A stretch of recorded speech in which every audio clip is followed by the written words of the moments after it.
বন্ধুর এই পথে প্রত্যয় ছিল সহযোদ্ধা, বিশ্বাস জুগিয়েছে প্রেরণা আর স্বপ্ন দেখিয়েছে সাহস।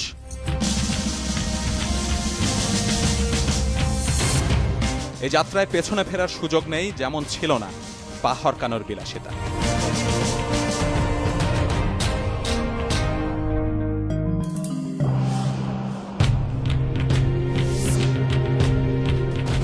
এটি সুই সুতায় বোনা স্বপ্নের গল্প।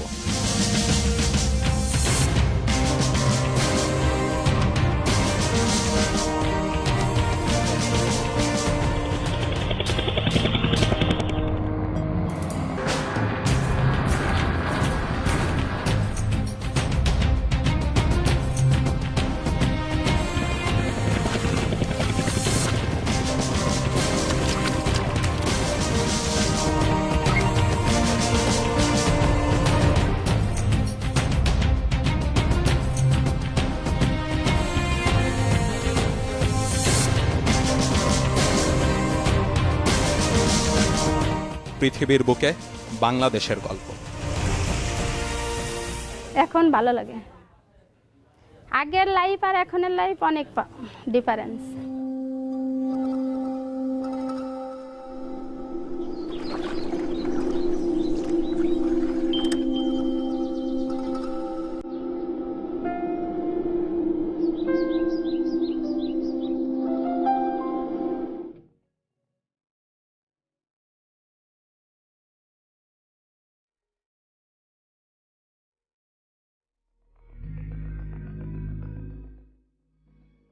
সাভার আশুলিয়ার আজকের সকালটাও অন্য আর ৮-১০টা সাধারণ সকালের মতোই।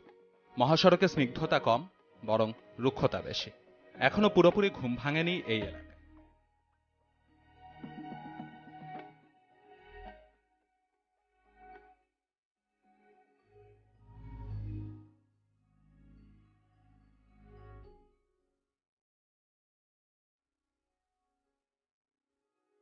অবশ্য সবে কিছু চায়ের দোকান খুলেছে, সেখানে ঘুম ভাঙা মানুষের ভিড় বাড়ছে ধীরে ধীরে।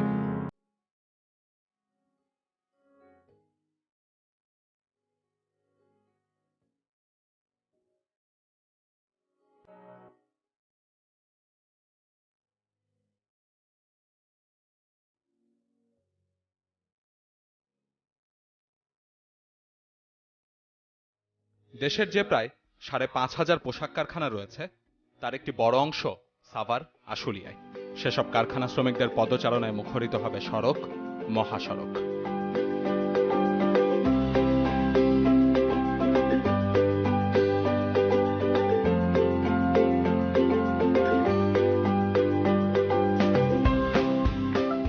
দেশের তৈরি পোশাক খাতের যে গল্পটা, তার নায়ক কিন্তু ১-২ জন নন। এই গল্পের নায়ক এই খাতের হাজারো উদ্যোক্তা আর এরকম প্রায় ১/২ কোটি শ্রমিক। এটি ব্যক্তি পর্যায়ে ভাগ্য পরিবর্তনের গল্প ঠিকই, তবে তার চেয়েও বেশি রাষ্ট্র পর্যায়ে। বাংলাদেশের সবচেয়ে বড় এই সম্ভাবনার গল্পটি কিন্তু দিন শেষে কিছু ছোট ছোট স্বপ্নের বুনিয়াদ।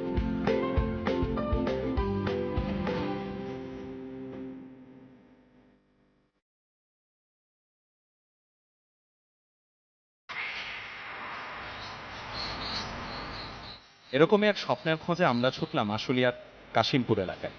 মহাসড়ক ছেড়ে একটু ভেতরে যেতেই চোখে পড়ে গ্রাম বাংলার চিরন্তন স্নিগ্ধতা। সেই স্নিগ্ধতা মুগ্ধ করে আমাদেরও। ইট কাঠের পাহাড় ছেড়ে যেন একটুখানি হাঁপ ছেড়ে বাঁচা, প্রকৃতির সাথে স্বল্প সময়ের সখ্যতা।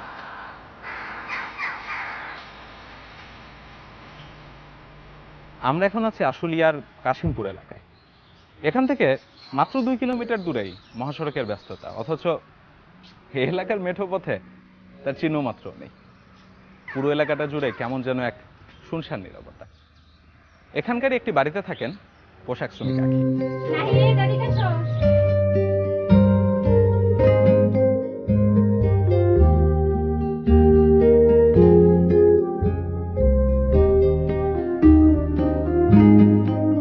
ইনি পোশাক শ্রমিক আঁখি। তার জন্যও আজকের দিনটা রোজকার মতোই। সকালটা শুরু ব্যস্ততায়, তখন তিনি বাংলার চিরচেনা মমতা মহিমা।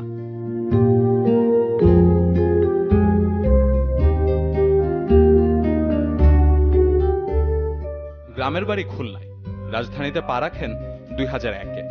ঢাকা শহর ঘুরে দেখতে এসেছিলেন এক আত্মীয়র বাসায়, এরপর আর মায়া কাটেনি, থেকে গেছেন যান্ত্রিকতায়। 2 বছর সেখানকার এক গার্মেন্টসে কাজ করে চলে আসেন এই এলাকায়।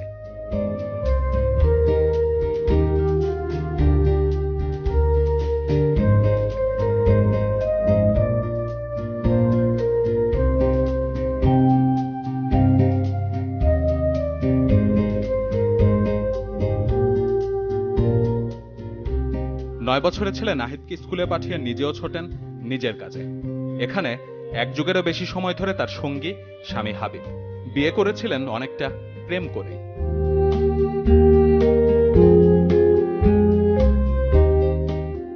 স্বামী স্ত্রী দুজনই কাজ করেন গার্মেন্টসে, স্ত্রী অপারেটর আর স্বামী সুপারভাইজার। গার্মেন্টসের আগে তো বাড়ি থাকতাম, সেই সময় বাবার তা ঘুরে ঘুরে খাইতাম, জমি জমা দেখতাম আর আড্ডা মেরে বেড়াতাম। কোনো কাজ ছিল না। ছেলে ডাক্তার বানাবো, এটা আমার আশা হয়।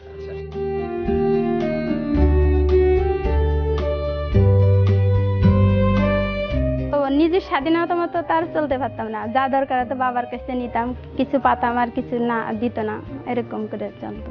আর এখন তো নিজের চাকরি করি, স্বাধীনতাভাবে চলি, এখন ভালো লাগে।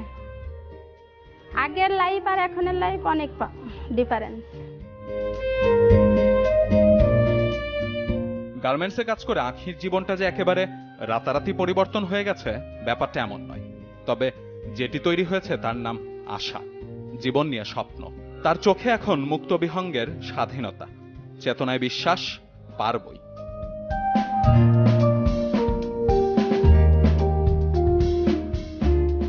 দেশে টাকা পাঠাই, শ্বশুর শাশুড়ির জন্য কিছু, কখনো ঈদের সময় বাবা মার জন্য পাঠাই, আবার নিজে স্বাধীনতা মতে খরচ করতে পারি, জিনিসপাতি কিনতে পারি। হ্যাঁ, বাবা মা খুব খুশি। শ্বশুর শাশুড়ি, আগে শ্বশুর ছিল, এখন শাশুড়ি আছে, অনেক খুশি। তারে কাপড় চোপড় দিচ্ছি, ঈদে যায় তার সাথে বেড়াচ্ছি, মাঝখানে তার সাথে দেখা করতেছি, কথা বলতেছি, অনেক খুশি সে এখন। ছেলেরা চাই ভালোভাবে চাকরি, ভালোভাবে লেখাপড়া করে ভালো একটা পোস্টে চাকরি করুক, এটাই চাই। আখির মতো এমন লাখো শ্রমিককে জীবন নিয়ে স্বপ্ন দেখতে শিখিয়েছে দেশের তৈরি পোশাক খাত, আর দেশকে দিয়েছে মাথা উঁচু করে বাঁচার শক্তি। কিন্তু ভাগ্য পরিবর্তনের এই গল্পের শুরুটা কিভাবে? ইতিহাসবিদরা বলেন যে এই দেশে কাপড় তৈরির ইতিহাস ঐতিহ্যের। সেখানে দেখা যায় যে মুঘল আমলে শীতলক্ষা আর বুড়িগঙ্গার তীরে এক ধরনের খুব সূক্ষ্ম কাপড় বোনা হতো। অনেকে বলেন ইউরোপীয়, আবার অনেকে বলেন ব্রিটিশ বণিকরা সেই কাপড়ের নাম দিয়েছিলেন মসলিন।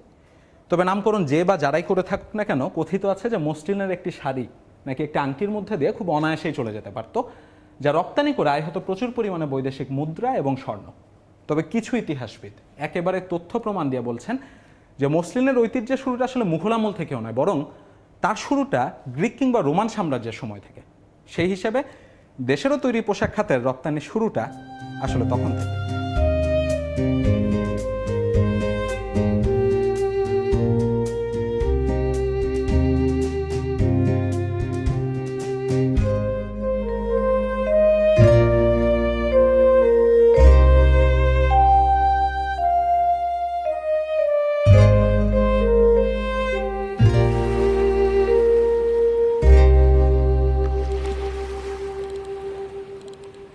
অবশ্য স্বাধীন বাংলাদেশে তৈরি পোশাক খাতের রপ্তানির শুরুটা 1978-এ।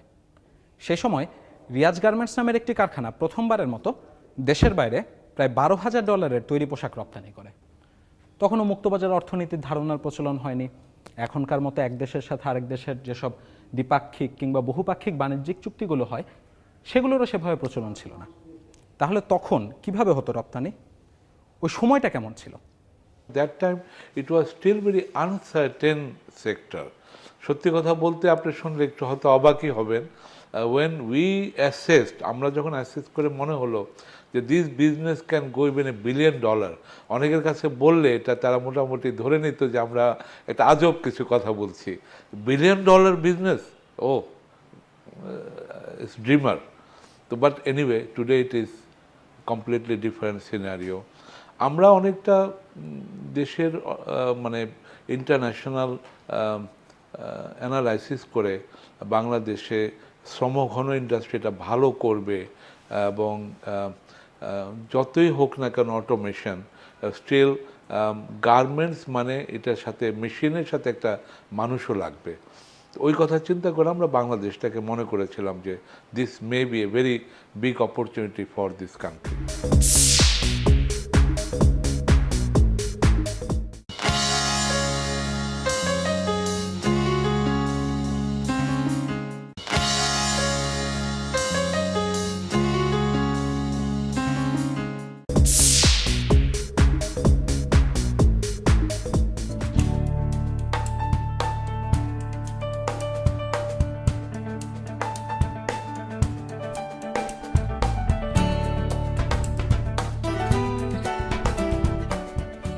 আশি থেকে 90 দেশের তৈরি পোশাক খাতের জন্য এই দশকটা গড়ে ওঠার। 80-র দিকেও মাত্র 50টির মতো পোশাক কারখানায় কাজ করতেন কয়েক হাজার শ্রমিক।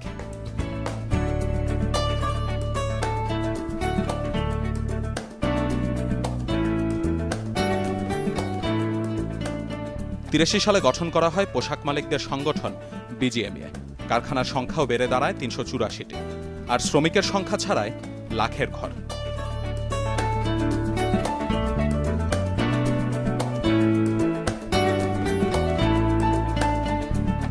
সে সময় বিশ্বে মাল্টিফাইবার এগ্রিমেন্ট বা কোটা প্রথার প্রচলন ছিল। মূলত ইউরোপ আমেরিকার পোশাক শিল্পকে সুরক্ষা দিতেই 1974 সালে চালু হয় এই প্রথার, যার আওতায় উন্নয়নশীল দেশগুলো একটি নির্দিষ্ট পরিমাণের বেশি পোশাক উন্নত দেশগুলোতে রপ্তানি করতে পারত না। আবার অন্যভাবে উন্নত দেশে রপ্তানির ক্ষেত্রে বাংলাদেশ কিংবা শ্রীলঙ্কার মতো দেশগুলো এক ধরনের নিরাপত্তাও পেত। তবে এই দশকে যে ঘটনা দেশের তৈরি পোশাক খাতকে অনেক দূরে গিয়ে নেয়, সেটি ব্যাক টু ব্যাক এলসির প্রচলন। বিশ্বের ইতিহাসেই এমন ঘটনা প্রথম।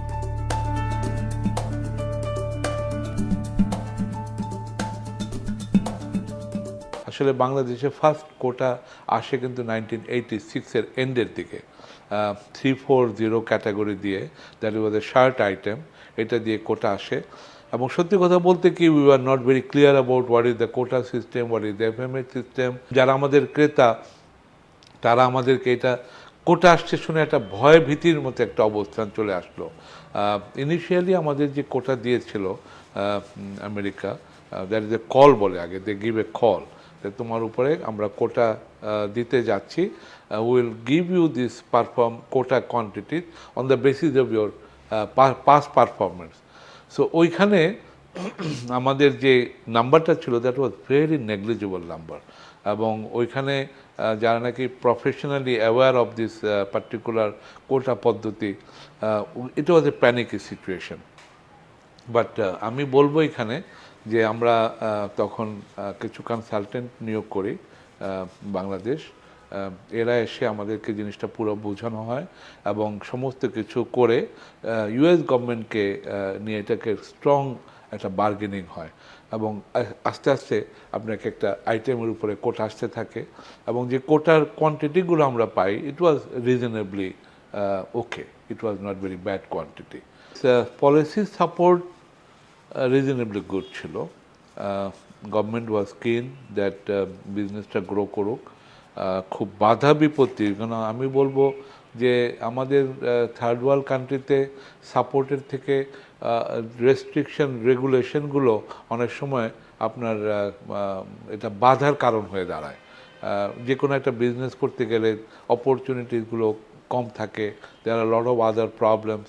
তো এই আপনার সেগুলোর ব্যাপারে government was little bit aware, এবং সেখানে চেষ্টা করেছে যত কম বাধা বিপত্তি এই গার্মেন্টস সেক্টরে আসে। ব্যাক টু ব্যাকের কথা যেটা বললেন, this is very unique things, very interesting. বোধহয় Bangladesh is also the first country that এই এন্টারপ্রেনিয়ারদেরকে অথবা ম্যানুফ্যাকচারারদেরকে এই র মেটেরিয়ালস ইম্পোর্ট করার ব্যাপারে এই back to back LC facilities দেওয়ার যে সিস্টেমটা প্রবর্তন করে। অ্যান্ড সত্যি কথা বলতে this was a great help. এই হেল্পটা যদি মালিকরা কিংবা আপনার ফ্যাক্টরিগুলো না পেত, তখন বাংলাদেশের যে গার্মেন্ট শিল্প টুডে যে অবস্থাতে আসতে পারতো কিনা সন্দেহ আছে। শুরুর দিকের এমন সব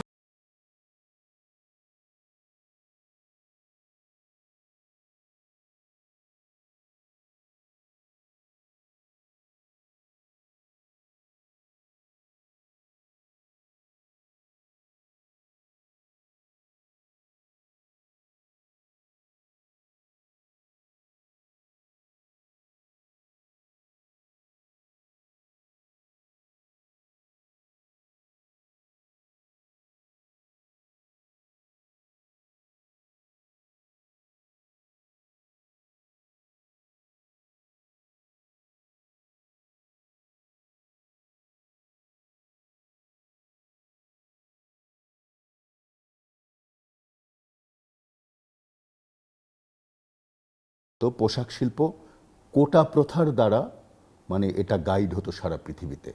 কোটা মানে হলো বাংলাদেশ পায় 10 পিস, চায়না পায় 20 পিস, ভারত পায় 30 পিস, হয়তো প্যান্টে। তার মানে একজন কাস্টমারকে যদি কিনতে হতো ওই প্রোডাক্ট, তাকে বাংলাদেশে আসতেই হতো আমেরিকার জন্যে। ইউরোপে মাত্র 1.5 বছরের জন্যে শার্টের উপরে কোটা ছিল, এবং আমাদের আমেরিকান কোটা অনেক বেশি ছিল, যেটা আমরা প্রডিউস করতে পারতাম।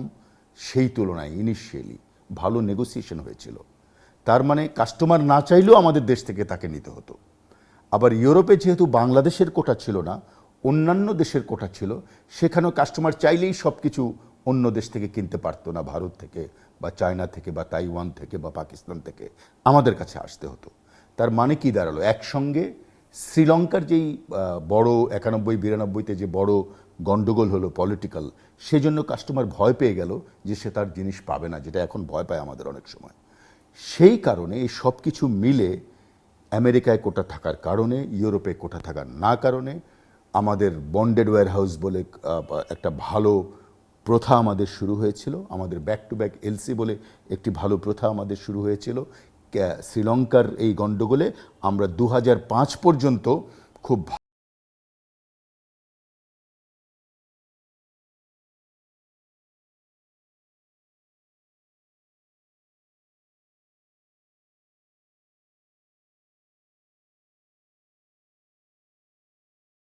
শ্রমিকের সংখ্যাও ছাড়িয়েছে 20 লাখ।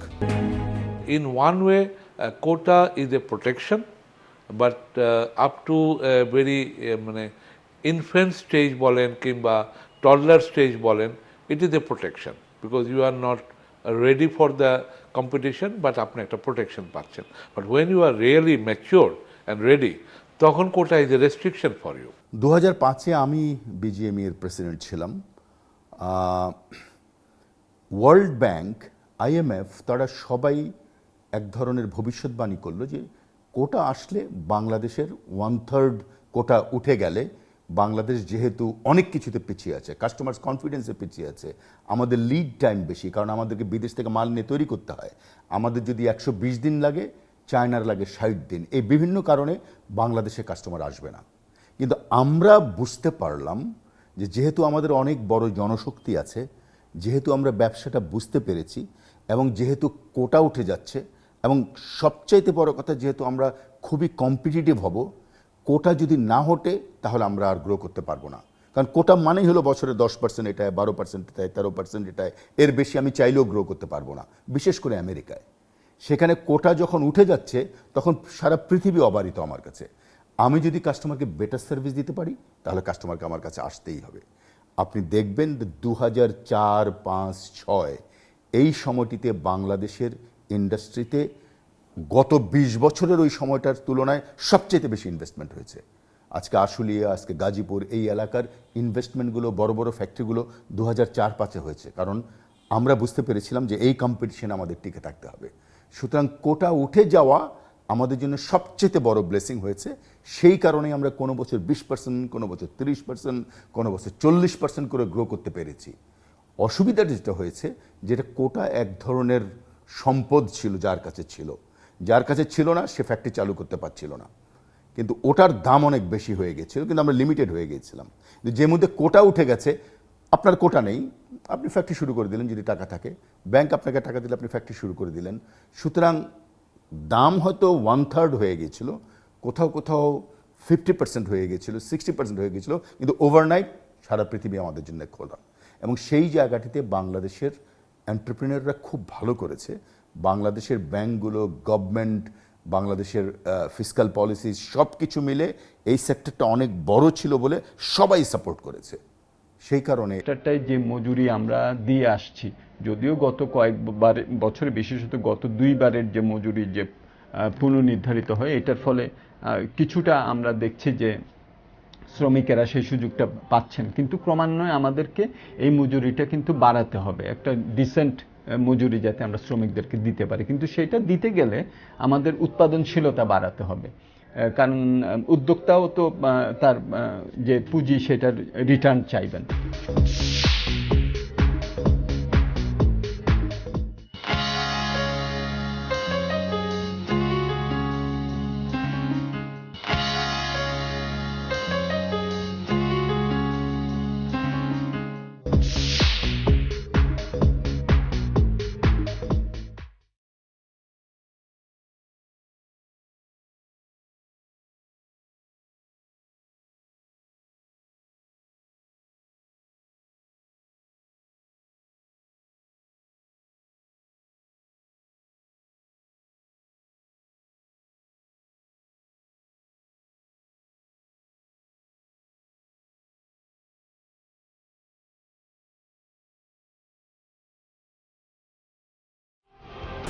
ভাই কতক্ষণ লাগবে ভাই? ভাই একটু তাড়াতাড়ি সজীব নামে একজন আমাদের সাথে হাত মানিয়ে তিনি ইশারা দিয়েছেন তিনি বেঁচে আছেন। বাঁচান বাবা, একটু বাঁচান। সন্ধ্যা পর্যন্ত বেশ কিছু মানুষ উদ্ধার হয়েছে, মৃতের সংখ্যাও যেমন বাড়ছে, তবে মৃত মানুষ এখনো প্রচুর পরিমাণ আছে ভেতরে। আমার একটা ছেলে একটা মেয়ে, আমি বাঁচতে চাই বাবা, আমাকে বাঁচাও তোমরা। উদ্ধারকর্ম পরিচালনার এক পর্যায়ে আগুন ধরে যায়। উদ্ধারকর্মীরা বেরিয়ে আসতে পারলেও শাহানা এখনো পর্যন্ত বের হতে পারেনি। প্রত্যেকটা স্তরেই লাশ কিন্তু পাওয়া যাচ্ছে।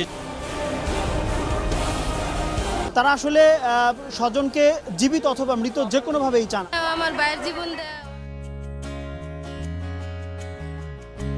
বুকে হাঁসফাঁস, সারি সারি লাশ, নির্বাক চোখে কান্না। নিশ্চিন্তপুরের আগুন দুশ্চিন্তায় ফেলেছিল, কিন্তু রানা প্লাজা ধ্বংসস্তূপে চাপা পড়া কান্না, আর্তনাদ আর দীর্ঘশ্বাস এক ধাক্কায় যেন শেষ সবকিছু। আমরা ছিলাম, আছি পাশে, আছে পুরো বাংলাদেশ। রানা প্লাজার সেই ঘটনা সাংবাদিক হিসেবে কভার করেছিলাম। আমার স্মৃতিতে এখনো স্পষ্ট দিনগুলি, চোখের সামনে সারি সারি ক্ষতবিক্ষত লাশ, তারপরে কেন যেন বিশ্বাস হতো না। ঘটনার পর প্রায় 1.5 বছর পার হয়ে গেছে, অথচ ভবন ধসের এই জায়গাটায় এখানকার এই কাপড়গুলোতে এখনো কেমন যেন উৎকট গন্ধ। হঠাৎ হঠাৎ মনে হয় যে কান পাতলে কান্নার শব্দও যেন শোনা যাবে। সেই ঘটনা শুধু কয়েক হাজার জীবনকে এলোমেলো করে দেয়নি, নাড়িয়ে দিয়েছিল দেশের তৈরি পোশাক খাতের শক্ত ভিতকেও। আমরা যখন তাজরিন থেকে এই ফায়ার সেফটি বিষয়গুলোকে অগ্রাধিকারের ভিত্তিতে মোকাবেলা করছিলাম, তখন আসলো রানা প্লাজা। রানা প্লাজার ধসের পরে যে বিষয়টি সবচেয়ে বড় হয়ে দেখা দিল, আমাদের বিল্ডিং সেফটি, স্ট্রাকচারাল ইন্টিগ্রিটি এবং ইলেকট্রিক্যাল সেফটির ইস্যুগুলি, তাজরিনের এবং রানা প্লাজার ঘটনা আমাদের এই টোটাল অস্তিত্বকে নাড়া দিয়েছে এবং এই ভয়াবহতম দুটি দুর্ঘটনা আমাদের এই শিল্পের অস্তিত্বকে শেক করেছে। সত্যি কথা বলতে এই তাজরিন অ্যান্ড রানা প্লাজা যে ঘটনা, this has made a big difference in the prospect of garment industry in Bangladesh.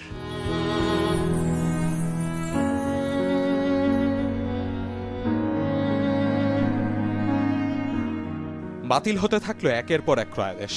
টিকে থাকতে না পেরে বন্ধ হয়ে যায় বেশ কিছু ছোট ছোট কারখানা। মালিক শ্রমিক থেকে শুরু করে সরকার, এক অনিশ্চিত ভবিষ্যতের শঙ্কায় সবাই।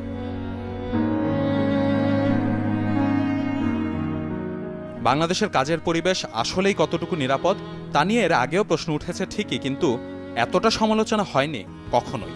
এর মাত্র 2 মাসের মাথায় মার্কিনীদের মাটিতে স্থগিত করা হয় বাংলাদেশের অগ্রাধিকারমূলক বাজার সুবিধা বা জিএসপি, সাথে ফিরে পেতে 16 শর্তের বেড়াজাল। আশঙ্কা ইউরোপের বাজার নিয়েও। একসাথে দেশের কথা বলতে আমরা ব্রাসেলসে ছুটে গিয়েছি, ইউরোপিয়ান ট্রেড কমিশনের সাথে কথা বলেছি, ইউরোপের পার্লামেন্টে আমাদের ফরেন মিনিস্টার এই বিষয়ে বিভিন্ন কোশ্চেন অ্যান্ড অ্যান্সার সেশনে যোগদান করেছেন। তাদেরকে আমাদের দেশ এবং সরকার এবং ইন্ডাস্ট্রি এবং আমাদের শ্রমিক নেতৃবৃন্দ বুঝাতে সক্ষম হয়েছি আমরা যে we are ready to commit for the sustainable development of Bangladesh, for the safety, for the sake of our working environment. আমরা যে কাজগুলো, যে কন্ডিশনগুলো নিয়ে তখন আলোচনা হচ্ছিল, আমরা প্রস্তুত। শুরু হলো কাজের পরিবেশ উন্নয়নের সত্যিকারের তোড়জোড়। তা পর্যবেক্ষণে গঠন হলো ন্যাশনাল অ্যাকশন প্ল্যান, যাতে বাংলাদেশ সরকার ও ইন্টারন্যাশনাল লেবার অর্গানাইজেশন আইলো ছাড়াও যোগ দেয় ইউরোপীয় ইউনিয়ন আর পরে মার্কিন সরকার। আলাদাভাবে পর্যবেক্ষণ শুরু করে ইউরোপ আমেরিকার ক্রেতাজোটদের সংগঠন অ্যাকর্ড ও অ্যালায়েন্স। হতে থাকলো একের পর এক কারখানা পরিদর্শন। এবার আর সক্ষমতার পরীক্ষা নয়, বাজার ধরার কৌশলও নয়, এক টেকসই উন্নয়নের চ্যালেঞ্জ।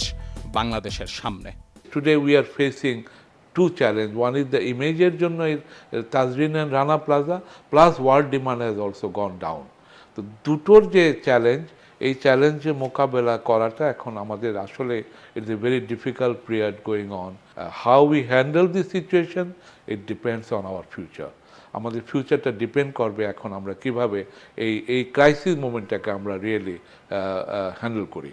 ইনিশিয়ালি অ্যাকর্ড এবং অ্যালায়েন্সের কাজের মধ্যে অনেক রকম হিকআপ হয়েছে, অনেক রকম ডিফারেন্সেস অফ ওপিনিয়ন হয়েছে। আমাদের সেইগুলোকে আমরা প্রতি মুহূর্তে বসে তাদের সাথে গ্যাপগুলো ব্রিজ করছি এবং একটা সাস্টেনেবল ইন্ডাস্ট্রি গড়ে তোলার জন্য আমরা সেই লক্ষ্যে কাজ করে যাচ্ছি। আমাদের এই পোশাক শিল্প কারখানা বা অন্য কোনো কারখানাতেই ফায়ার ডোরের কোনো প্রচলন ছিল না। স্প্রিংকলার টেকনোলজি আমাদের দেশে নতুন এবং ফায়ার ডিটেকশন বা ফায়ার সাপ্রেশন কোনো ধরনের ইকুইপমেন্টই আমাদের দেশে তৈরি হয় না, এটা বিদেশ থেকে আমাদের আমদানি করতে হয়। বর্তমান চলতি অর্থ বছরে 4টা জিনিসের উপর থেকে ওনারা ডিউটি 0 করে দিয়েছেন। ফলশ্রুতিতে এই যে সংশোধনের ব্যয়ভারটা 30% নেমে এসছে। সমগ্র বিশ্ববাসী এবং বিভিন্ন উৎসাহী মহল ঢালাও মন্তব্য করার চেষ্টা করেছেন যে বাংলাদেশ মানেই কিন্তু রানা প্লাজা। আসলে ব্যাপারটা মোটেই তা নয়। আমাদের কারিগরি পরিদর্শনে 600টা ফ্যাক্টরির মধ্যে 2% কম ফ্যাক্টরি আমরা পেয়েছি যেটা রানার মতো ঝুঁকিপূর্ণ। অতএব পোশাক শিল্প বাংলাদেশ মানেই রানা প্লাজা, এই ধারণা থেকে আমরা নিশ্চয়ই বেরিয়ে আসতে পেরেছি এবং বিশ্ববাসীকে আমরা আমাদের একটা কমপ্লায়েন্ট ইমেজ তুলে ধরতে পেরেছি যে দুর্ঘটনা মানেই রানা প্লাজা না, দুর্ঘটনা মানেই বাংলাদেশ পোশাক শিল্প নয়। এত কিছুর পরেও কমেনি রপ্তানি। 12-13 অর্থ বছরের $21.5 বিলিয়ন, পরের বছরই প্রায় 14 ভাগ বেড়ে হয় $24 বিলিয়ন মার্কিন ডলারের মতো। এই ঘটনাই প্রমাণ করে খুব শক্ত ভিতের উপর দাঁড়িয়ে আছে দেশের পোশাক খাত। যে সমস্ত রিটেলার এবং বায়াররা গত বছরের থেকে একটু বাংলাদেশে বর্ডার প্লেসমেন্টের ব্যাপারে একটু চিন্তিত ছিলেন যে কী রিপোর্ট বের হবে, কী ধরনের রেজাল্ট হবে, আমরা এদেশে সোর্সিং করতে যায় কোনো বিপদে পড়ব কি না, এই শঙ্কাটা আমার মনে হয় ইতিমধ্যে দূর করার জন্য এই যে ইতিমধ্যে যে ইন্সপেকশনগুলি হয়েছে is good enough to clear their confusion এবং তাদের কনফিডেন্স বিল্ড আপ করার জন্য ইট ইজ গুড এনাফ। আমি বলবো যে রানা প্লাজার যে মর্মান্তিক দুর্ঘটনা যেটা ঘটলো সেটার পরবর্তীতে কিন্তু একটা বায়ারদের দিক থেকেও চাপ আসছে, আবার আমাদের নিজেদেরও সেক্টরের যে পুনর্গঠনের যে একটা যে প্রয়োজনীয়তা সেটারও অনুধাবনটা আমাদের কিন্তু ক্রমান্বয়ে বেড়েছে এবং সেইটা যদি আমরা করতে পারি, কমপ্লায়েন্সের দিক থেকে আমরা যদি আমাদের দেশকে একটা যে কমপ্লায়েন্ট একটা কান্ট্রি হিসাবে এই ব্র্যান্ডটা যদি আমরা সামনে যদি প্রজেক্ট করতে পারি, তাহলে কিন্তু ওই যে চায়না +1 যেখানে আরও অনেকগুলো দেশ ঢুকতে চাচ্ছে সে জায়গাটায় আমরা আমাদের শক্তিশালী অবস্থান করতে পারবো। পরিবর্তনটা স্পষ্ট, ইচ্ছেগুলো স্বচ্ছ, শক্তি পরীক্ষিত, আর তাই 40, 50, 60 বিলিয়ন কিংবা তারও বেশি এই শিল্পের দিগন্তটা অন্ধকারে। 25-30 বছর আগে আমাদের পৃথিবী সম্পর্কে এত ধারণা ছিল না, আমরা এত বড় করে স্বপ্ন দেখতে পারিনি। কিন্তু আজকে আস্তে আস্তে যুদ্ধ করতে করতে যখন আমরা এগিয়েছি তখন আমরা দেখেছি যে আমাদের স্বপ্ন দেখার জায়গাটা অনেক বড়। চাইলে এই ইন্ডাস্ট্রি অনেক বড় হতে পারে। 20 বিলিয়নের ইন্ডাস্ট্রি আজকে 22 বিলিয়ন ইন্ডাস্ট্রি, এটি কিন্তু 50 বিলিয়ন 60 বিলিয়নের ইন্ডাস্ট্রি হতে পারে। কিন্তু সেই স্বপ্নটা শুধু দেখলে হবে না, তার ক্ষেত্র তৈরি করতে হবে, তার পেছনে কাজ করতে হবে। আজকে কিন্তু একটা খুবই কঠিন সময়। অপরিকল্পিতভাবে আমরা বড় হয়েছি। পরিকল্পিতভাবে যখন বড় হতে যাচ্ছি তখন আমাদের কাছে বাধাও অনেক। যেমন চাইলেই গ্যাস পাই না, চাইলেই একটা বড় জমি কেনা যায় না, চাইলেই একটা নির্বিঘ্নভাবে শুরু করা যায় না, চাইলেই 17টা ব্যুরোক্রেটিক সমস্যা পরশুদিন শেষ করে ফেলা যায় না। চাইলেই পলিটিক্স, যেটার উপরে বিদেশিদের অনেক বেশি প্রখর দৃষ্টি থাকে, সেটা চাইলেই আমরা সমাধান হয়ে যাবে না। সুতরাং এই সমস্ত ক্ষেত্রগুলো যদি আমরা mid term, long term plan নিয়ে এগিয়ে যেতে পারি, তাহলে এই ব্যবসার ক্ষেত্র অনেক বড়। বাংলাদেশের মানুষ এখন ব্যবসা বোঝে, বাংলাদেশ একটি বাজার হিসেবে তৈরি হয়েছে। 50 বিলিয়ন 60 বিলিয়ন ডলার ইন্ডাস্ট্রি এদেশে তৈরি করা শক্ত, কিন্তু মোটেই অসম্ভব নয়। মানুষ বলে যে মানুষ তার কাজ করে মানুষ তার স্বপ্নের চেয়ে বড়। সেই স্বপ্নের চেয়ে বড় মানুষ যদি হতে হয়, কর্মক্ষেত্র তৈরি করতে হবে। আমার মনে হয় যে আজকে থেকে যদি আরও 15-20 বছর সামনের দিকে যদি তাকাই, যেটা অত সহজ না, কিন্তু ক্রিস্টাল বলটাকে যদি ওইভাবে যদি পর্যবেক্ষণ করার একটা সুযোগ আমি নেই, তাহলে আমি দেখি যে বাংলাদেশের এই সেক্টরটা আরও উন্নত হবে। এখানে শ্রমিকরা ডিসেন্ট ওয়েজ পাবেন, পুঁজির ব্যবহার আরও বাড়বে, মেশিনারিজের ব্যবহার আরও বাড়বে, এবং বাংলাদেশের এই যে বাজারের যে বহুধাকরণের কথা আমরা বলি, সেটারও সুযোগ আমরা নিতে পারবো। খেয়াল করবেন যে চীনে কিন্তু রেডিমেড গার্মেন্টসের একটা বড় বাজার আছে, ভারতে একটা বড় বাজার আছে, জাপানে একটা বড় বাজার আছে। এখন তো আমরা বিভিন্ন উদ্যোগের কথা বলছি, হ্যাঁ, বিগ বির কথা বলছি, আমরা বঙ্গোপসাগরকে কেন্দ্র করে ইন্ডাস্ট্রিয়াল হাবের কথা বলছি, আমরা বিসিএম ইকোনমিক করিডোরের কথা বলছি। এই সবগুলোরই সমন্বয়ে রেডিমেড গার্মেন্টসও কিন্তু একটা বড় সুবিধা নিতে পারবে বলে আমার মনে হয়।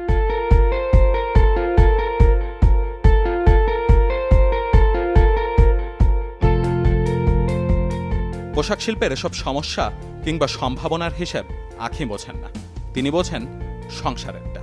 সেখানে তার অপেক্ষায় ছেলে নাহিদ, স্বামী সন্তান নিয়ে একটু সুখের ছোঁয়া।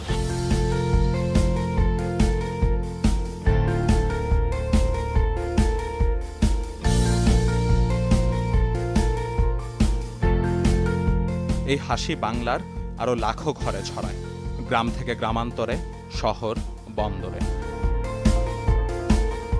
একেই হয়তো স্বপ্নের রং বলে।